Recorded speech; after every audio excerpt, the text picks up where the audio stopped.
Welcome, Michael, to Metallarium Pages. It's a great pleasure to talk with you about Thought Chamber, this new album, Mist of Lyriat, and more things related to the metal world in general. So we are starting by asking, so how are you doing today? How is the band during like 9 or 8 years? Because your previous album was released 8 years ago. Right. Well, yeah, we really started recording pretty much right after the last album, and I had most of the stuff written, or a lot of it, and then our vocalist Ted bowed out of the project, um, which we didn't have any problem with that, but it just took longer to find a vocalist than we expected. So, but everybody's doing well. It was, it's the same core band that was in Psycherion, the last album. Mhm. Um,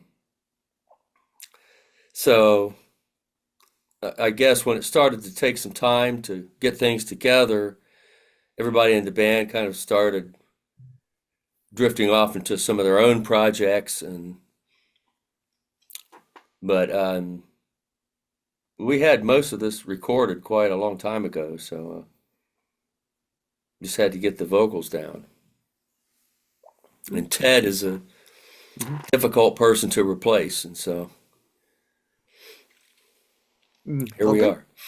Okay, nice, nice. So now while talking about more the composition process, so when you decide exactly the composition process for this new album, it was during for example, the pandemic, because during the pandemic, a lot of people has free time because no gigs, no everything at that moment.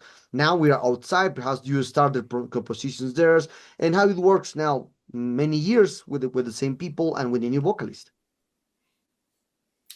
So I write most of the material. That was informing the band. It was really my manager's idea many years ago in the late 90s or early 2000s. And so that was the whole challenge for me, and the attractive element to me was to be able to compose the music. And so the way I do that is I make demos Mhm. with all of the parts, and I write vocal melodies, and then I let the musicians replace the parts with their own parts. And of course, you're going to get some of their magic as well. Um, and on the instrumentals, a lot of times it's more of a collaboration because there's a lot of licks and such in there. And so I let the guys do their own thing on that. That's the difficult thing sometimes, is knowing where to draw the line there, and when to let people shine on their own. And I leave a lot of space for that in the songs, especially the instrumentals and the breaks in the vocal songs, Mhm. solo breaks, etc. So Mhm. Okay, nice, nice. Now compare your Thought Chamber is a band like not a, it's not a band, for example, for 20 records, 15 records or 4 records. It's a band with 3 records, just 3 albums. The first one is amazing one, the Angular Perception. I got here in my collection. Great album, by the way, at that moment when I hear for the first time. Now thank there's another two, the Psycherion and this Miss of Lyria. So for you, how many things changed since you started the band with two chamber, the composition process, and now with this Miss of Lyria? Do you think that you keep maintain the same sound since the beginning of the band? it's difficult to maintain the same sound.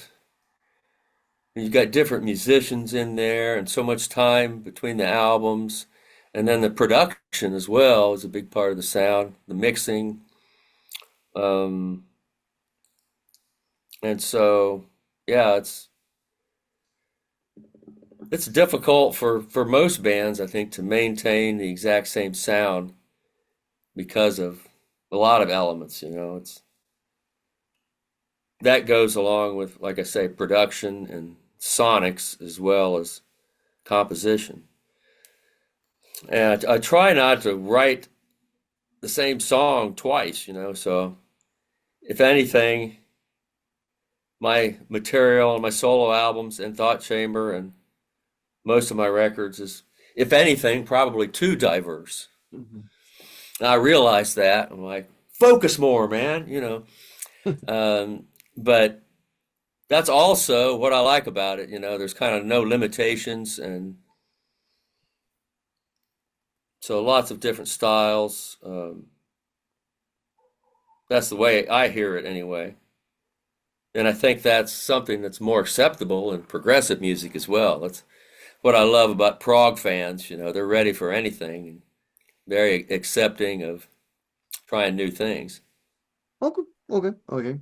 Now, well, in this kind of thing, so Thought Chamber has a sound since the beginning to now, but also you have more bands. You have Crucial Velocity, you have Dark Lawology, you have your band Michael Harris, and also you participate with a lot of bands in the past, or like a theater or as a member of the band in the past. So how do you select a proper future? What motivates you to do or create a new band, or for example to be as a member, as a future member in a project? Well, I formed Darkology, for example, because I had a couple of songs. I had a solo album in 2003, Words Collide. It was my only solo vocal album, and I had some extra tunes that just were too heavy Mhm. for that album, and that inspired me to form another band because I really liked those tunes and I wanted to utilize them and release them somehow. So that's kind of how that happens sometimes is I've got this material that's not really right for this project, and so let's form another project. After I did that a couple of times, I really, it's not ideal, I'll admit that. I'd rather not have too many bands. It kind of muddies the water, to fans. And Darkology, I wasn't able to sustain that band as long as I wanted to, but um, with my instrumental stuff, it's also very diverse. A lot of times I'll write a song and I don't know where it's going to go, what project it's going to be on. Maybe it'll never see the light of day. And Mhm. so I've got a whole bunch of a backlog of tunes, Mhm. and I'm sure some of them will never be used. And I guess what also sometimes encourages me to form another project is just friends and fans' feedback. Mike, you should do this, try this. We want more metal or we want less metal or so that does influence me, because I'm always up for a musical challenge. And so as far as other people's projects, if somebody asks you to be on their project, it's a very respectful thing, so I consider it. Um, but I don't want to be, like I said, I don't want to be in too many projects, or it does kind of muddy the water. But um, Crucial Velocity is totally Nate Bauer's project. Mhm. I just played guitar solos on it, so that's always fun and challenging, and it's not a huge commitment either. So I enjoyed doing that, and working with Vitaly Kupri was, crazy complex stuff. That was a challenge I couldn't turn down. Mhm. And there's some other things I'm forgetting about, but a lot of the things I played on were just like one song from somebody, and so like I say, if somebody asked me to record some solos for them or whatever, it's I'm grateful, and so it's always something that I'll consider. Okay, okay, nice, nice. So now, well, other kind of relating to this one. So this Miss of Lyria is your first album with Lion Music. The first two albums were released with an Inside Out Music, a great label in the progressive rock or metal scene. Very well known label now. So now, Right. why do you decide to change the label from Inside Out Music to now to Lion Music? I mean, who was the first steps? Lion Music approach to you, or did you approach to Lion Music to release this new album? Well, I've had quite a few solo albums out on Lion Music, so Mhm. I know those guys, and so yeah, I contacted them for this album. Originally, the very first album I did with Lion is was Words Collide, which they contacted me. Um, and as far as after the last Thought Chamber, so I carry on. Mhm. When Ted bowed out of the band, and then the pandemic hit, and it was like then Inside Out. Um, wasn't interested in picking up the next album, and so that's why I we looked for another label. And so, like I say, I was already familiar with Lion, and um, I knew Lassie, the CEO, and they've done a lot of progressive music, so that seemed a good fit. Okay, okay, okay. Now, what kind of promotion do you have? Talking about the promotion for this Miss of Lyria. So, what kind of promotion do you have for this new album? Perhaps you will prepare some tours, prepare videos, or perhaps you're already working a new album because the difference between the second album is 8 years, and also you have a lot of songs still in working. Right. Um, yeah, I don't know. We don't know about the future of Thought Chamber, but there probably is quite a few tunes that I have that are compatible with the band. Mhm. Um, and yeah, as far as promotion, we're planning on doing more videos for this album. We really there really wasn't much of a visual for the previous Thought Chamber albums. Um, I don't think we had any videos for the first album, and the second album just mostly transcend. Um, and so we've had Rainless for this new album, and yeah, we plan on doing a few more videos. That kind of depends on which vocalists are willing to contribute to, making the videos. As far as touring, it's possible. We've had a few people, definitely had a few people express interest in us playing, but it's a tough thing to. We are geographically all over the place, so very tough for us to get together Mhm. in one place. And there has to be funding for a tour. So, Mhm. but doing a festival or festivals might be a good option for us if that can happen for us.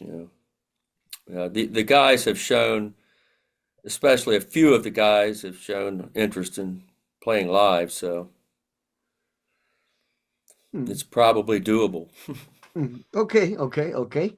So, and other topic that you mentioned, so in the last previous answers.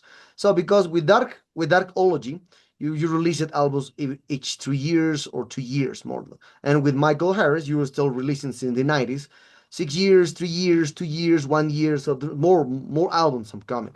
And just through chamber for all your projects are releasing. For example, the first album release it was released in 2007, but then 6 years later you released the Psycherion. Then 8 years later, Miss of Lyria, and perhaps the new album will release in 10 years. if we, if Right. we, so why just always Thought Chamber delayed so many times to release a new album? Well, changes in personnel for one thing. Mhm. So we had quite a bit different personnel on the second record. So, and I'm doing other projects in between. Um, so I know I should have kept a list in front of me of the years of all my releases. But, but yeah, the first Thought Chamber, '07. Then in '09 was his Darkology. 10, I had Transfused, a solo album. Um, I think the second Darkology might have been 2015. So that was after Sicarion. There were, definitely several albums of my own and other projects in between those first two Thought Chambers. Um,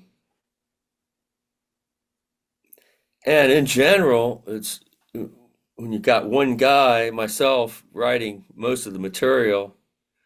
I'll admit I'm not a fast worker when it comes to that, and it's just a lot of work. It's a lot harder than writing some of the stuff I've done in the past. It's it's the most difficult composing, I would say, of all my stuff. So it just takes a while. And like I say, finding the personnel, and sometimes you can finish a record and it might take 2 years to find a label Mhm. that's interested in it, and it's just, one thing after another. But the bottom line to me is I always want it to be the best it can be, and make sure the material is good, and the playing and the mixing. You have to have all of those things. So, but if there is another thought chamber, which is, possible, yeah, I sure hope it's less than a decade. Okay. Okay. So now talking about more about this Miss of Lyria, because when I read Lyria, could be just an example for a work, a conceptual album. That's completely normal because mostly all kind of progressive metal bands or progressive rock bands since the 70s trying to just relate the music with the concept albums. Jethro Tull did it. Pink Floyd did it. A lot of bands did it at the moment. Now Right. also with the metal music, it's the same thing. Dream Theater in some ways did it that one, and more bands did it this one. So perhaps this Miss of Lyria is a conceptual album, and what it means Lyria, because for me I tried to relate this cover art with the first one. For the first album, it's like related. Just the second is not related with the cover art. So and for this, is this Miss of Lyria are a conceptual album or just, for example, a pile of songs? It's just the first song is the continuation of the Sicarion story. Mhm. And you could say the last song as well is an instrumental, a short instrumental Mhm. that leaving Lyriad. So that ties into it as well. But as far as the lyrics and the storyline, it's just the first song. Um, and yeah, all the other songs are kind of their own topics. A concept album really wasn't anything that was on my radar, but when I was writing towards the end of the first album, I thought, oh, it'd be cool to write one song that's like 15 minutes, maybe, that, is a story into itself. And it just kind of spread out from there. And I decided, well, let's make this whole Sicarion thing, make the whole album a conceptual album. Mhm. But I'll admit I had to kind of force a few of those tunes into the concept. That makes it a little confusing. Not to mention that I discovered after having done that that if you're writing a concept album, you better have a lot of lyrics on the album because if you're trying to tell a story, that's you've got to have a lot of lyrics to tell a story. And so it's probably why some of these concept albums out or end up being novels with a Mhm. co-writer. Um, and so it's probably I don't really plan on doing any more concept albums that are a concept album all the way through. I wouldn't mind doing it for an instrumental album because the lyrics are really what's difficult about telling a story. And um, so yeah, the first album was its own thing. Then Carry was a concept all the way through, and then this one, only the first song is a concept. And so yeah, that that brings it up to date. Okay, okay, nice, nice. Yeah. So now talking about other kind of things, because we spoke about Full Chamber, the discography, or the meaning of the album, and well, the transition of each year for the album. Now we related with the topic of the progressive metal or progressive rock nowadays.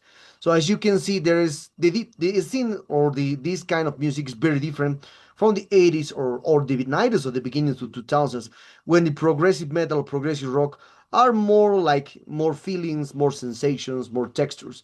Now, the progressive metal or technical music are more related with technical stuff.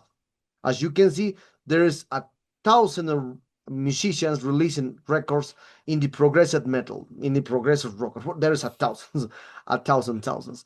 Now, so how do you see this new era of the progressive metal, progressive rock compared to the 80s or 90s when that people trying to mix or trying to experiment to do experimentation with the music. Now we have a tons of experimentation with great musicians. Right. Yeah, I'm definitely influenced by old school because I really stopped listening to most modern music of all genres like a couple decades ago. I won't hesitate to go back and listen to something I grew up with, but I feel like if I listened to everything that's out there, I would end up accidentally writing somebody else's songs and not even knowing it. Um, so a lot of I would say any serious composers kind of has that philosophy of just not listening to a whole lot of stuff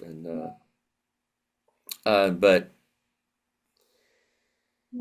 and I since I haven't heard like I say a lot of the stuff that's out there but I've heard a little bit of it and like you say there's so much of it you can just tell by looking at the cover art Mhm. and the band names.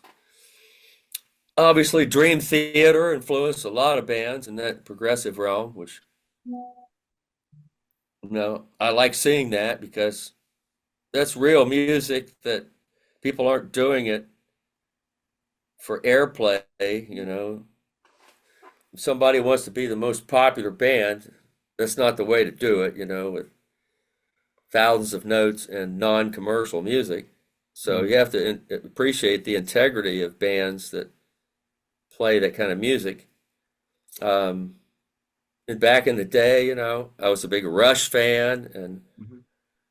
Rush from like the first 15 years of Rush.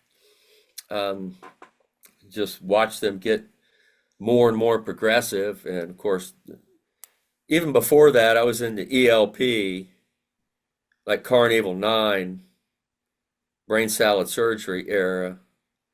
And even before that, the first King Crimson and stuff like that. Um, so I kind of feel like my progressive influences would be, ELP, early Rush, Yes, Kansas, the Dregs, Gentle Giant, and that Crimson, really just the first Crimson album was just Mhm. very inspiring. Um, so yeah, I mean, I've heard some. Obviously, it's easy to with a prog band to get trapped in just playing everything with so much technique, and Mm. but you can't lose sight of the compositions, and so that's the first thing I look for, when I'm composing is a theme for the song, a melodic theme. I'm always thinking melody, it's not, and chops, a lot of times chops are the last thing I think about in a song. But if you are going to be a progressive band, then you want chops in there. Fans of the kind of music like that, and it's fun and challenging. I enjoy the challenge of it, but it is easy to go overboard with it. So Mm, okay, okay, okay. Now, other topic that is very common into the progressive metal, it is, as I said, the conceptual albums. So just this thing of the conceptual albums is was created by the progressive rock since the 70s. Jazz bands just use Kim Crimson, Jethro Tull, Pink Floyd did it at that moment. Then now all mostly all these kind of bands now these conceptual albums related with the old kind of musics, but now why always just the progressive metal has this approach first to the approach to the folk music, because the Flower Kings has a little approach to the folk music. Jethro Tull also has a little approach to the folk music. Iron Butterfly the same one. So, but it is or the folk or the conceptual things are related with the progressive music in general. So, for you, why always the progressive music or progressive rock or progressive metal are related with these topics commonly?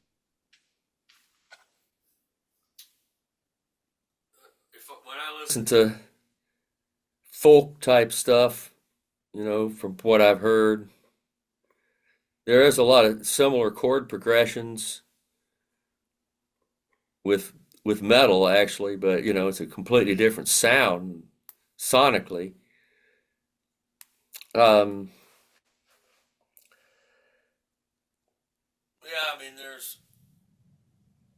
I don't hear that in all the progressive metal, but there's definitely a common similarity there. Like you say, Jethro Tull and back in the day. Mhm. Um,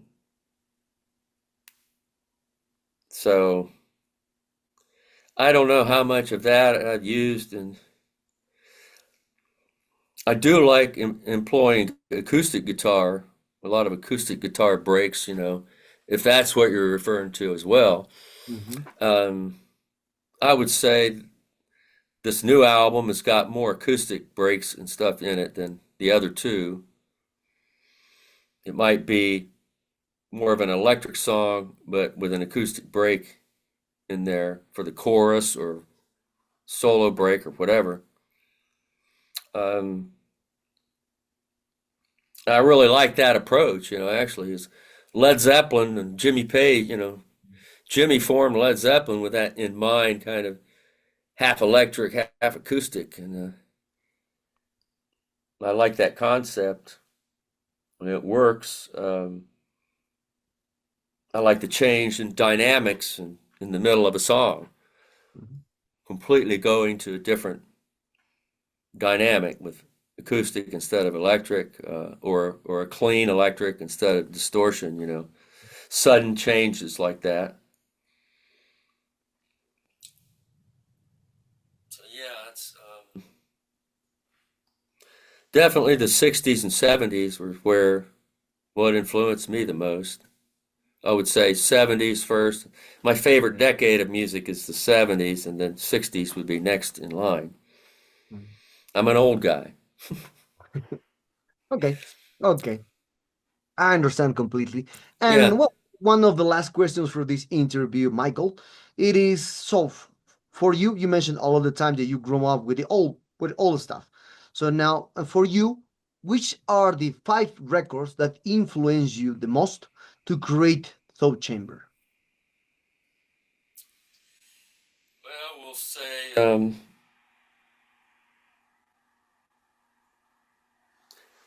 I'm trying. Probably I was going to pick a Yes record, but that's difficult. But probably Close to the Edge might be the.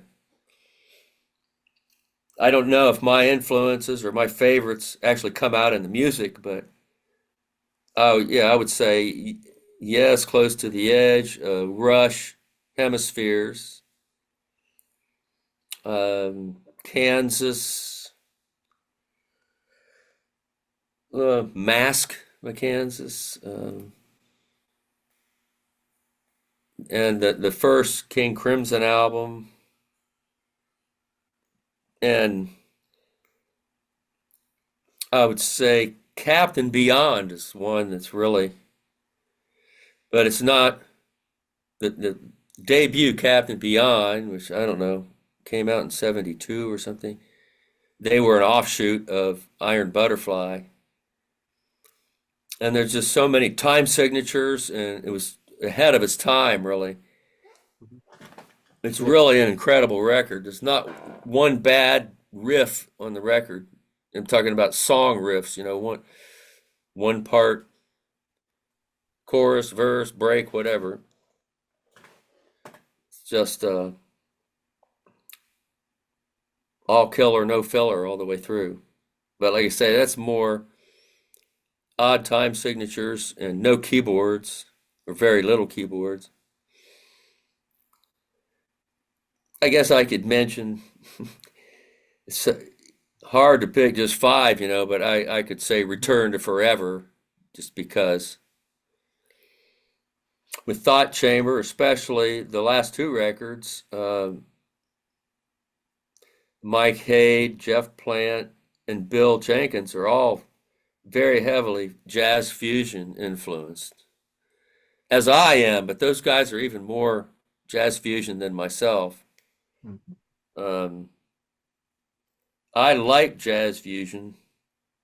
Those guys actually have the chops for it, and so you keep that in mind as a composer and try to write in a way that those guys can really shine, and so that's a big part of it as well. Um, is the jazz fusion influence. Mm. Obviously, I you could say Return to Forever was prog, I guess, but it's more jazz fusion in prog. So yeah, that's kind of the way I see my influences and what inspired me to you know compose the way I did for Thought Chamber. And Mm. Okay, okay. yeah, Nice, Michael. Nice, nice. Thanks very much for this. Well, Michael, we arrived to the sad moment of this interview. I hope you enjoyed this one like me. This I just well, I just in I I informed you with a lot of new things for the chamber. Thanks for this. all And right, perhaps one anthem, and Disney always a great one. Congratulations on this new one. And perhaps we want to add something to your Latin American fans that expect someday to a Latin tour, who knows, for two chamber or for fourth chamber, and obviously Metallirum followers. thanks to everybody for being fans of progressive rock and metal and listeners of Thought Chamber. And probably should add that right now only the digital is available for Mist of Lyriad, Mhm. but there will be CDs eventually, in about a month. But we haven't worked out all the details of that, so there might be vinyl. Who knows? Who knows? Uh, Right. Progressive fans more than anybody, seem to really want that. So